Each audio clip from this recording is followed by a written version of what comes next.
से प्यारे अभी नहीं टूटी गेहूं के चुराले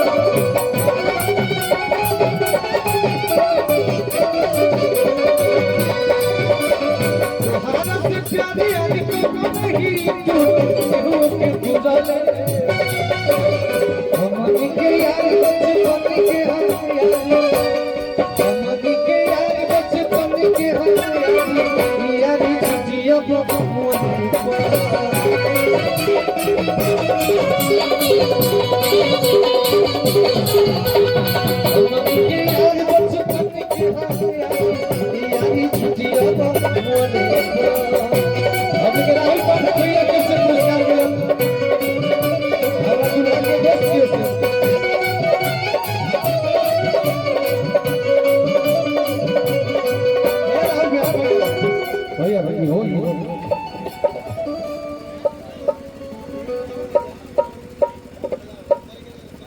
अरे भैया भैया आप लोग का आशीर्वाद चौथा दोस्ती हमारे दुल्हे राजा भैया के और हमारे भैया के और स्वर्गीय साधु पहलवान जी के सुपुत्र बने लोग सब मृत आत्मा के हमने के पुण्यात्मा के यही से शांति की प्रार्थना रही कामना रही और आप लोग हमेशा बने रहिए यही छोटा भाई के शुभकामना कहे गाना पर किसका बात अरे कि जी राजा भाई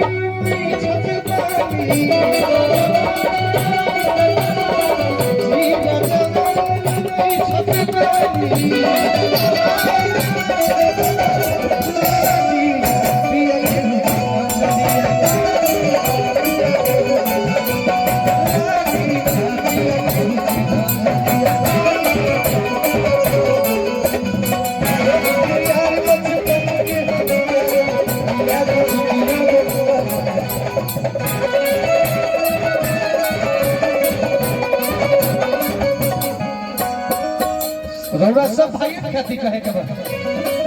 एक बार ये गाना जो बाजता तो अपना बेस्ट फ्रेंड के अपना दिमाग में कैद करी उनको जब रउआ सब सबसे ज्यादा परेशान हो तो तब सबसे पहले वो दोस्त याद आवत हो कि हमारा भाई रही हमारा मित्र रही कि दुख हमरा पकवावे ना दी वो दोस्त खाती कहे के बोलू बे अरे की अखियां में तो अरे की नजारा ना हो अरे की बिन तोहारा गुजारा ना हो दोस्त ना रही तो जीवन जीवन का काम दोस्त तो सब समस्या के समाधान बा अकेले चना भाड़ ना फोड़ी बोलू भैया अरे की अखियां में तो नजारा हो कि बिन तोहरा गुजारा ना हो कहे ना हो बोलो भैया आज की तोहरे में बसेला कोई पूरी दुनिया जहां अरे तोहरे में बसेला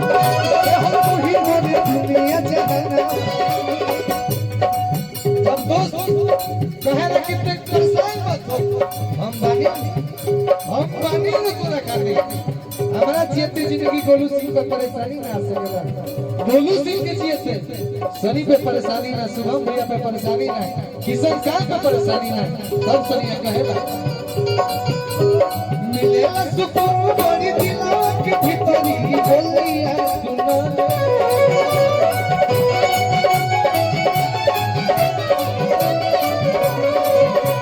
मिलेला सुकून बड़ी दिलवा के भीतरी बोलिया सुनो हमनी के यार बचपन के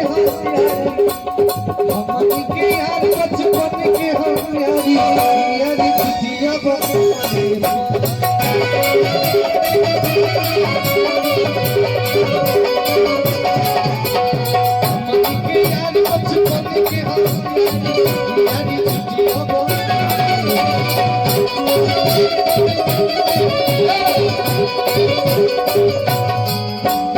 जल्दी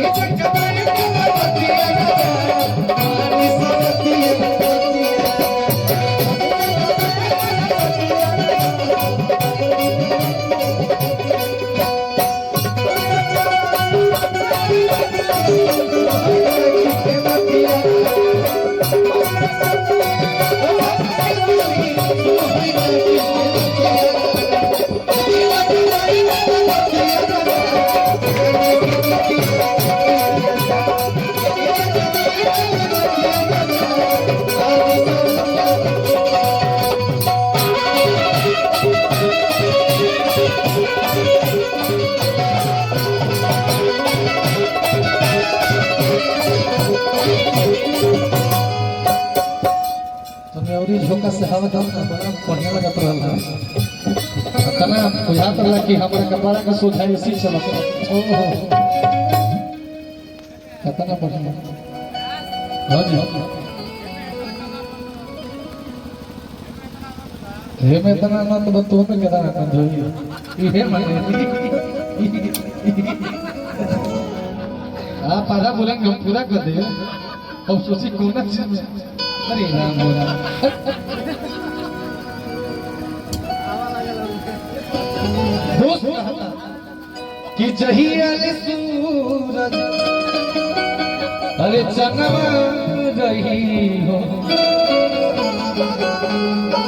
कि आरी में हमनी अरे नमवा रही हो लोग कही ये दोस्ती गाना आई रहे गाना तो भाई के बड़ी परेशान मिल जाते रहे हमनी के भाई की गाना बचौले नहीं जाते आप सबको बारंबार प्रणाम है ये प्यार हमेशा बनल रहे और विश्वास दिलाओ तनी कि ऐसा ऐसा गीत आई फिर वह सब कह के हमरा क्षेत्र के सनिया है आशीर्वाद लव यू करेंगे अरे कि जहिया सूरज भई चनवा रही हो कि यारी में हमनी के अरे नमा रही हो नाम कहाँ से अरे की चोरी भगवानी बनवा चोरी भगवानी बनवा हमसे दिला अरे चल के सनी से मिला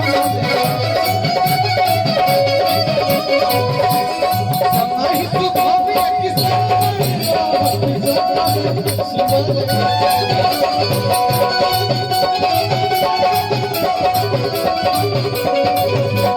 समाही तू भाभी किसी